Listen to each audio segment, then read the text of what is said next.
Welcome to AUA Leadership in Business, an official podcast of the American Urological Association. This episode is brought to you by the AUA Residents and Fellows Committee.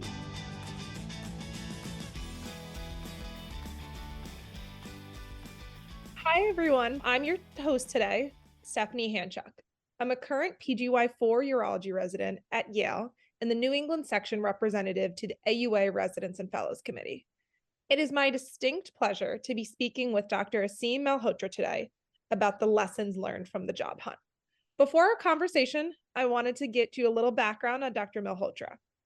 He grew up in the suburbs of Philadelphia and didn't really leave Philly much, and then next about 30 years of his life. He completed his undergraduate and medical school at Temple University, followed by his urologic training at UPenn. He then went on to complete a one-year endourology fellowship at Jefferson.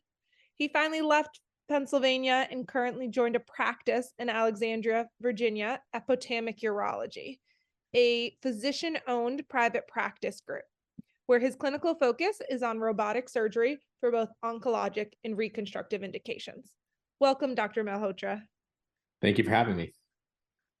So before we jump into the job hunt, I want you to take me through your mindset, kind of where I am and a lot of my colleagues are, about where you were as a senior resident going into fellowship, and when did you start thinking about the job hunt? Yeah, that's a great question. When I started residency, I'm taking it back to intern year and first PGY1 and PGY2 years. I was entirely unsure about my future as a practicing urologist.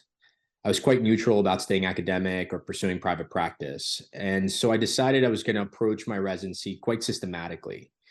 As an intern and as a PGY2 and 3, my sole focus really was just on my clinical and academic work. But then as I graduated in my PGY3 and PGY4 years, I then began to explore some of the various practice models and kind of really gravitating towards private practice. At that point, I was really crowdsourcing most of my information from graduated alumni, some fellows who were at Penn and other senior residents who were in the midst of their own job searches. And it really wasn't until I approached PGY4 year where I was unilaterally focused on finalizing my long-term plans, whether it was fellowship or my first job. At that point, and I think this is where you are now in your training, as a PGY4, my only goal throughout the entire year was that I really wanted my chief year to be solely dedicated and focused on my surgical training. I knew that that was the one year that I was going to get the most out of learning from my attendings and fellow surgeons. And so I really wanted to ensure that my chief year was stress-free, it was void of any diversions, and that I could unilaterally just focus on, the surgeries at hand and come out really well prepared to handle some of the complexities in clinical practice.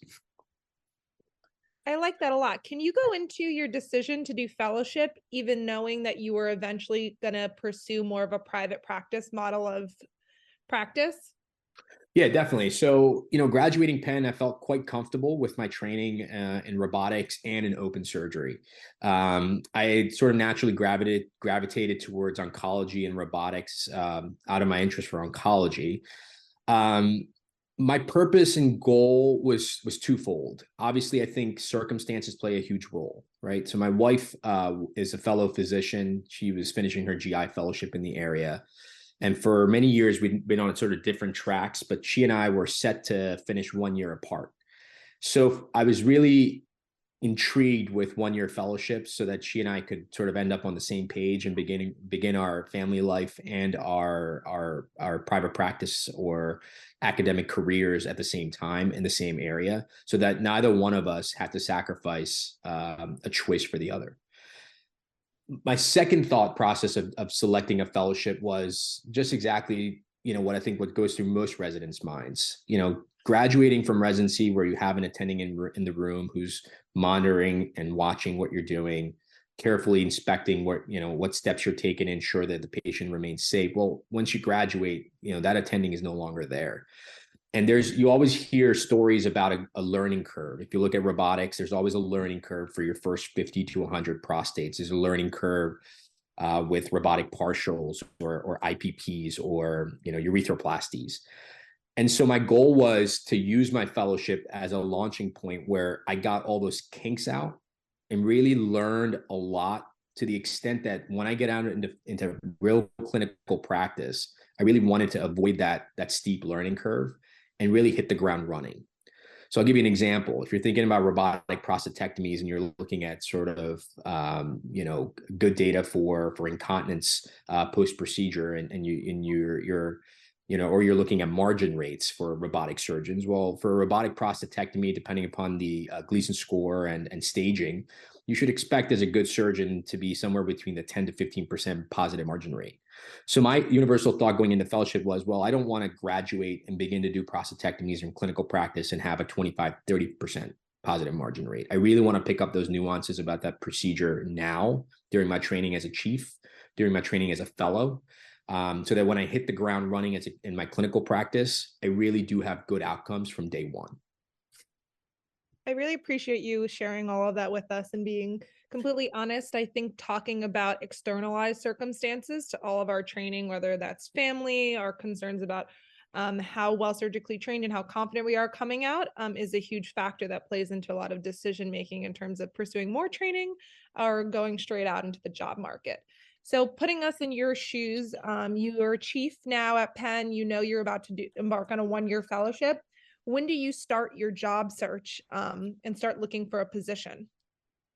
Yeah, so in general, I think this is very specific to your own circumstances, right? And what your goals are in residency and in fellowship or clinical practice. But in general, my recommendation to residents would be that you should allot a minimum of 18 up to 24 months to conduct a thorough job search. And what I like to do is kind of take that time frame and kind of break it down into quarters, right? So 24 months seems like a long period of time. You're going to be graduating as a PGY5. That sort of puts you at the early part of PGY4 year where you should be looking. Certainly some residents who want to join positions by the end of their PGY4 year, that time frame is going to get extended to earlier, meaning you're looking for jobs almost during PGY3 year. Now, this is not to scare anybody or create an immense amount of anxiety, but when you really think about how a job search goes, it truly takes anywhere between that 18 to 24 months. So your first 6 months may be contacting practices, really geographically figuring out where you want to be and which practices in those areas are actually hiring. Remember, you're going to be going through office managers and other folks within practices, and you may not entirely get to the managing partner right away. So that's going to take some time. Number two, once you start to interview, there's always an initial meet and greet. There's always a delay built in where you then subsequently have at least a second or a third meet and greet. And then really the bigger chunk of that, 12 months, assuming you're now at the 6-month mark, the next 12 months are really where you're spending a fair amount of time collaborating with the practice on a contract. And it takes a fair amount of time for a practice, depending upon their overall goals and projections for the future, to get a contract together.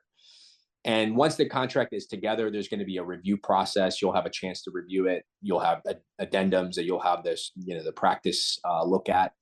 You may consider hiring a lawyer to look at those. And there's going to be a fair amount of back and forth, as there should be, while you're negotiating the contract. So altogether, from the start point to the point that you've signed a contract and committed, I think you can easily hit the 12 to 18 months. And for some residents, particularly those who are searching a wider geographical area, it may extend to up to 2 years. And so you really have to factor that in terms of your goals of when you really want to have a contract signed by, in terms of what your focus is. So for myself, for example, I was going into fellowship. I started looking pretty much at the beginning of my 4th year. I wish I'd started looking earlier, but and the reason I say that is because, again, I began looking in the beginning of 4th year, and it really wasn't towards the end of my PGY5 year that I decided to sign the contract. Now, I had a 1-year fellowship in place, so I knew I had additional time. But, if you remember our initial conversation, my goal was to have, completely focus on my chief year and have that contract signed way in advance. But once I had that fellowship built in and an extra year there, it sort of graduated all the way to the end of chief year where I signed that contract. So really almost 18 months for myself is sort of the time frame that I was able to navigate the entire job hiring and job search process. All right. I feel like that's a big shout out to the current PGY4s and PGY5s at 6-year programs to buckle down and get started. So you hinted at this before, talking to office managers and different types of people during the process to try to locate where jobs were and what places had opportunities. I mean, I can probably speak for a lot of residents. We get constantly bombarded with emails from search firms and program administration telling us there's a job, and AUA job finders, and NGEM has a group. And which resources did you find to be the most helpful that found job postings? And kind of where do you recommend starting in this kind of sea of what feels like an overwhelming amount of contacts and sometimes opportunities being presented to you at once? Yeah, that's a great question, right? So I would say in general, start in your close proximity. So look at current residents, look at alumni who graduated from the program before, who you may have a relationship, or attendings at the academic center have a relationship with. Talk to them, talk to graduating fellows, talk to senior residents. I think all those pieces of information that you gather from those folks who are in the midst of their own job search is going to be instrumental to helping you find positions, right? Urology is a small community.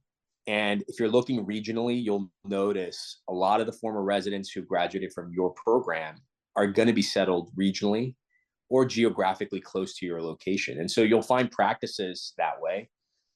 Unfortunately, a lot of this, like you said, is left to your own volition. You have to crowdsource all this information. So there are a few verified resources that I think are excellent starting points, not only just for job searches, but also just to learn about practices in general, different practice models, how they operate, how to negotiate a contract and things of that nature. So if you look at the American Medical Association, they're an excellent resource. They have a small section on a transition from resident to attending. Majority of that is blog posts by other physicians and lawyers and things of that nature, but it's a verified resource that you can use to learn a lot about private practice models, academic models, and sort of where you think you may fit in. The New England Journal of Medicine Career Center has excellent blogs on the finances and financial information related to practices. That's really a good resource. MGMA often kind of publishes annual data and annual trends in urology and surgical practices. That's always a good resource to look at.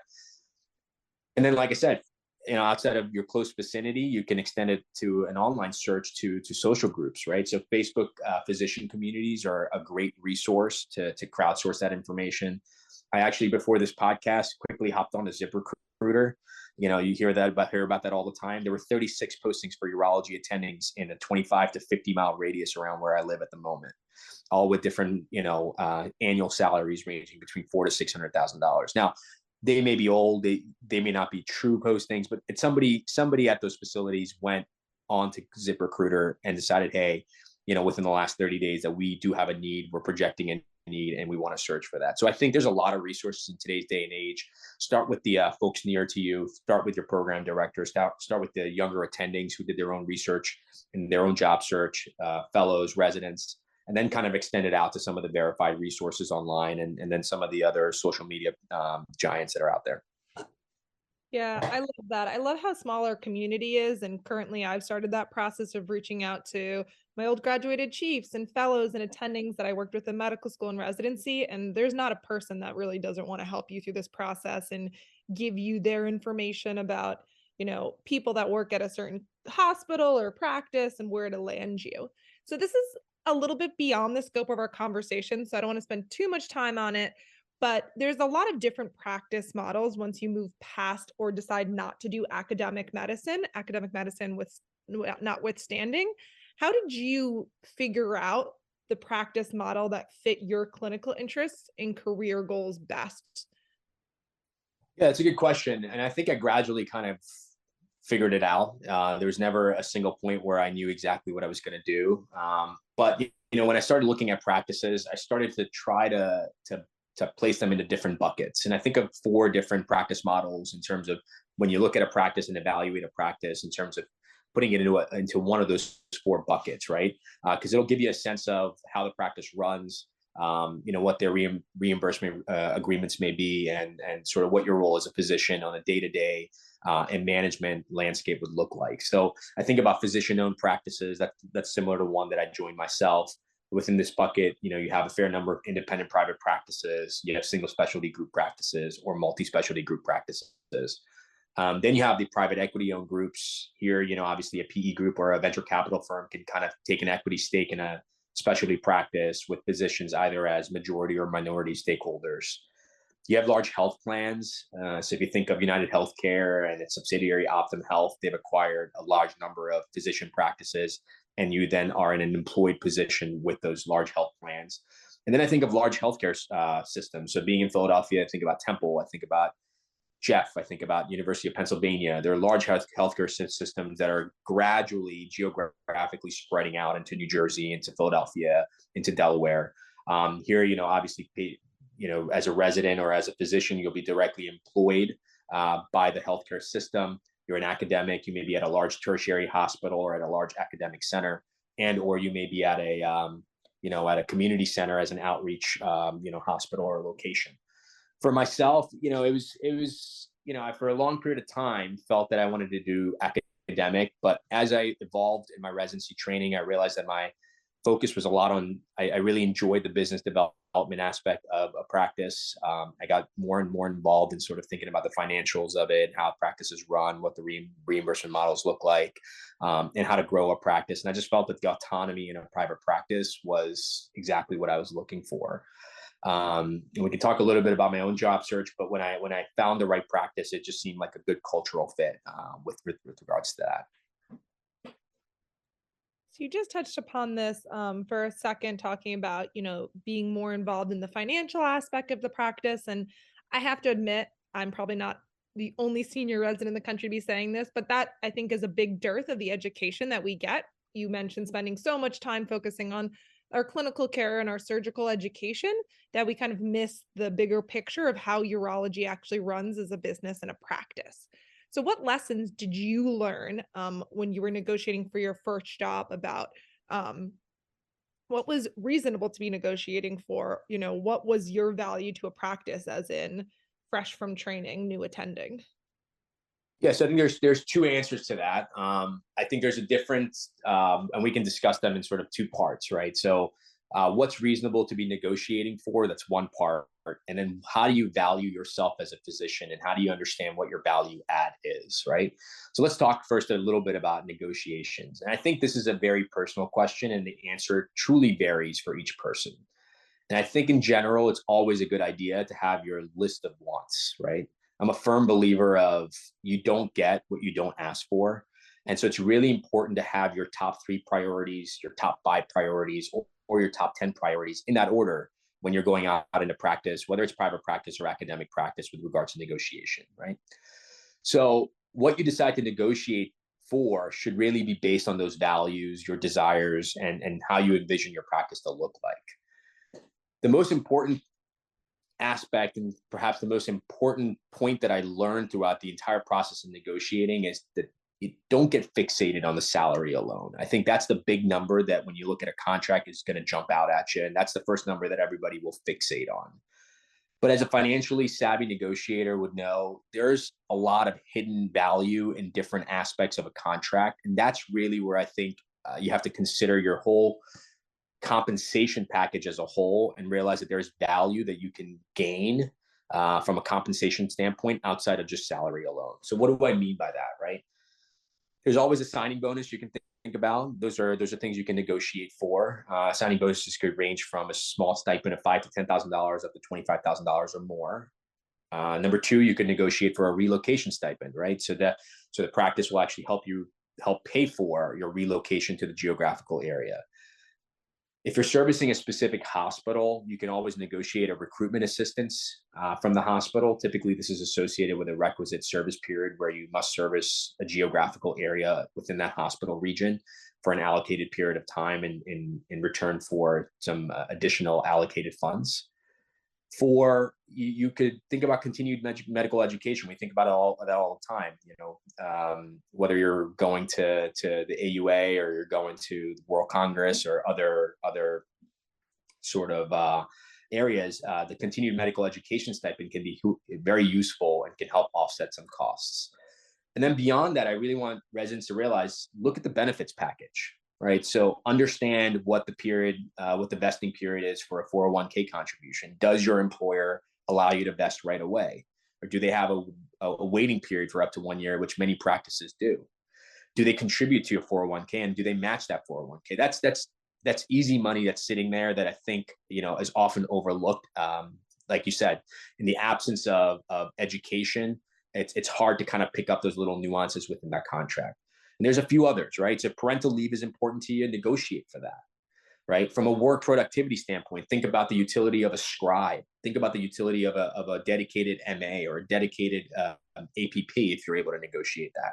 Realize that there's costs associated with that, and there may be some pushback, but understand that from a work productivity standpoint, it's going to help you be more productive. And then the biggest chunk of money that's sort of left on the table is it's always important to negotiate the bonuses within the bonus structure within your contract. Often that may be based on RVUs, or that may be based on cash billings if you're in a private practice, but all those models are very different. Asking questions about how the practice derived a specific equation of how they're going to pay a bonus and how they derive that number is a very important question to ask. And I think that's really where, as a whole, you can really look beyond just your salary and really think about a whole compensation package that you want to negotiate. All right. I feel like now I personally should be taking notes during this conversation. I think that's an amazing thought. And it's actually something that we sell at my residency to incoming recruits, because it's not something I thought about when applying to residency, but it's something that really adds up every year. You can be leaving money on the table if you're not using your CME allocations, if you're not using your education funding and your 401k or 403b matches. It's a lesson you learn the hard way, and you hopefully only learn it once. But I think so let me give you an anecdote on this, right? So all of us are going to graduate in July. Many of us will take a couple of months off and start our real jobs, maybe in September or October. Well, guess what? During those 3 months after you graduated, if you're a single income household or you're a dual income household, you may be out of health coverage, right? So if you're looking at health coverage and you're going to want to go on COBRA, well, COBRA is quite expensive, right? If you looked at COBRA, you're going to get when you graduated, this was an alarming point for me. When I was graduating residency, they didn't know that I was joining a fellowship. And so I got a packet in the mail about a month before, like, hey, your expected health coverage is supposed to expire on June 30th. Here's the information for COBRA. And when I looked at it, well, it was around $1,400 a month for me to cover myself and my wife, who's pregnant at the time. And so I was particularly alarmed. So I actually negotiated with my practice to help cover my health coverage starting July 1st, even though I didn't start until September 6th. And guess what? I had to take my 3-month-old baby with RSV to a pediatric hospital. And I ultimately ended up getting a bill for $4,800. And had it not been for my ability to negotiate that would have been a bill either I would have had to pay in retrospect through COBRA, which for a 3-month coverage would have cost me $4,200, or I would have had to pay that $4,800 out of pocket. So there's a lot that you can think about in ways of extending that compensation package, like you said, of not leaving that money on the table. I like that. There's really a lot of data out there and a number of studies that are showing, there's a massive physician shortage in the United States. So given a supply demand and a basic understanding of economics, that's a really strong indicator that physicians should be the ones negotiating from a position of strength. But many residents entering the job market may not be aware of how that translates to negotiating for compensation. So, I know we discussed this a little bit earlier today, but how should a resident start to understand what a practicing urologist is worth to either a private practice or a hospital group? So I think it's important to know some data when you kind of estimate your own worth as a physician, right? And I think all of us tend to, I would say, underestimate our own worth. So let's look at some data, right? So if you look at data from the MGMA or AMGA or Medscape, Doximity, AMC, all these different publications publish their own annual physician salaries based on regional and geographical areas. If you look at all of those, the average urologist in this country makes anywhere between $460,000 to $515,000. That's a salary, right? But that means that that's typically after overhead. So what I want to do is I want to do a little math exercise for you. And if Stephanie, if you can pull out a calculator, I think this is helpful. Oh boy. And before we do this, I just want to kind of, give my full disclosure. The numbers that we're going to discuss are overly generalized. They don't account for regional variations in practice. They don't account for reimbursement agreements or any of that sort. But my goal here is to help a resident conceptualize the financial worth of a urologist to any healthcare system, right? So for the purposes of this exercise, we're going to simplify what a urologist does. Let's assume that you're a practicing urologist fresh out of practice. Let's say you're going to see clinic patients for 4 days a week, all right? Just 4 days. Forget about the operative day, but just the 4 days in clinic. And let's say on average, you're going to see about 25 patients a day, which is a very reasonable number of patients to see. And you can look at your attending schedules and see they probably see a lot more than that. And let's assume that you're going to work 46 weeks a year, right? That's a generous 6 weeks of vacation. I think the current resident gets about 4. I think I have 3 or 4 in practice. And let's assume that you're only going to bill for all 25 of those patients a level 3 established patient follow-up for a Medicare patient, right? They're all Medicare patients. So the Medicare allowable reimbursement for a level 3 visit for an established patient is around $92. So if you multiply 4 days a week, 25 patients a day, 46 weeks a year, and you multiply that by 92, what do we get? You get around 423, right? I did. Okay, good. I don't have to apologize to any of my former math teachers. I'm following. Yeah. So yeah, 423,000. Perfect. All right, good. So that's 423,000 in a very conservative estimate for what a urologist bills. Right now, we're already at that level of what Doximity publishes for $460,000 for their annual salary. Now I want to take scenario number 2, right? This is again very conservative. But let's assume that half of those patients are going to bill as a level 3 and half of those you're going to bill as a level 4 new patient, right? So again, the Medicare allowable reimbursement for a new patient with a level 4 visit is $169. Now, I'll spare you the calculation again, but when you do that, the average billings for a urologist just from CPT codes alone is $600,000. Now, we haven't accounted for a lot of things. We haven't accounted for procedures that you're going to do in the office, including vasectomies, cystoscopies, prostate biopsies, bladder biopsies, stent removals. You may do testapels. You may do infertility work. We haven't talked about OR-based procedures and physician fees for OR procedures that you may do. We haven't talked about pharmacy referrals if your practice has a pharmacy. We're not talking about all the ancillaries that a practice may have with, partnerships for stones and partnerships for other things. And we're not talking about the downstream revenue that's generated from level 3 and level 4 visits as those patients progress onto surgical therapies or medical therapies. So my point in all of this is don't undervalue yourself. That $300,000 salary or $325,000 is not your true worth as a physician.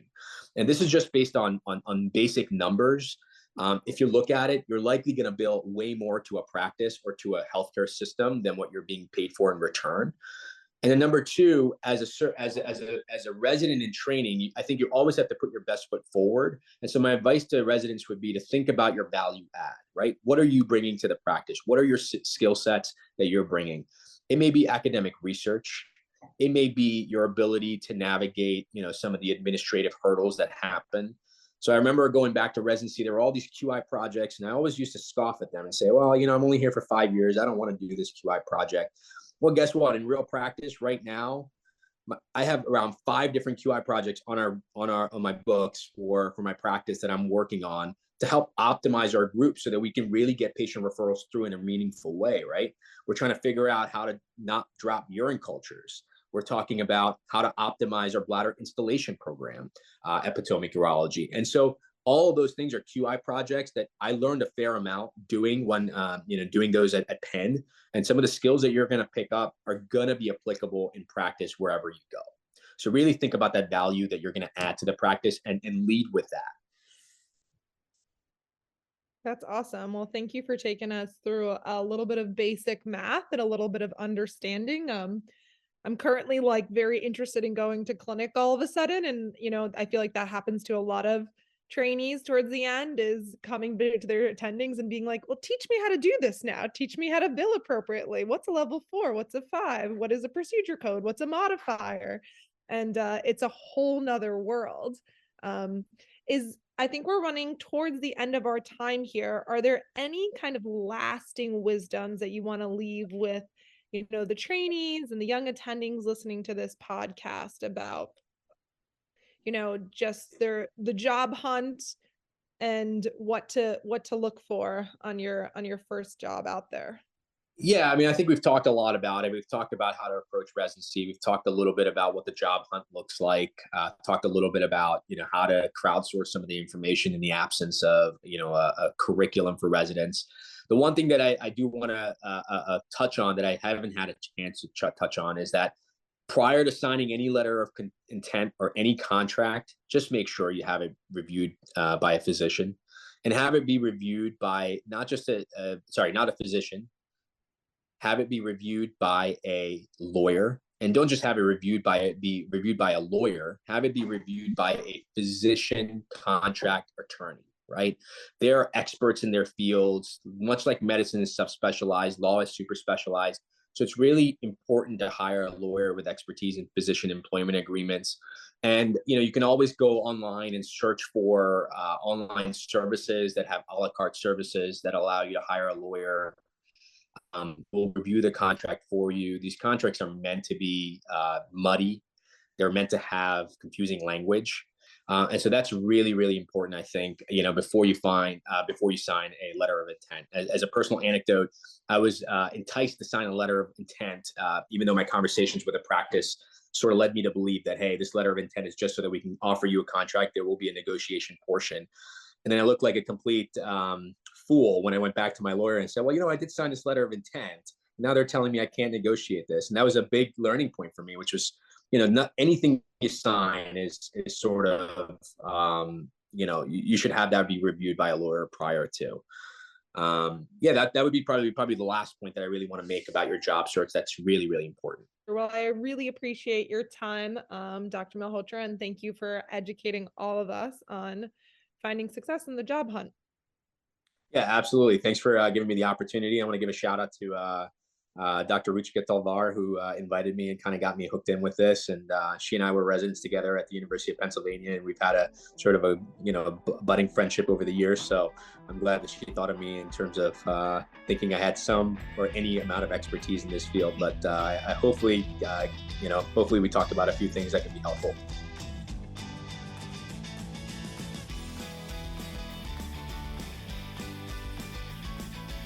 Invest in your leadership and business skills at AUA 2023 with the new AUA Institute for Leadership and Business track. Join the Institute at the AUA annual meeting in Chicago for an opportunity to grow your leadership and business skills. The new ILB track features 7 courses, offering a combined total of 16 hours of programming that will enhance your business acumen, activate your interest in business and finance, and inspire you to become a leader in your practice and the field. To accommodate the robust schedule of AUA 2023, each of the 7 live courses will be recorded for access on demand after annual meeting. Resident discounts are available. Visit auanet.org/AUA 2023 to learn more and add the ILB track to your registration.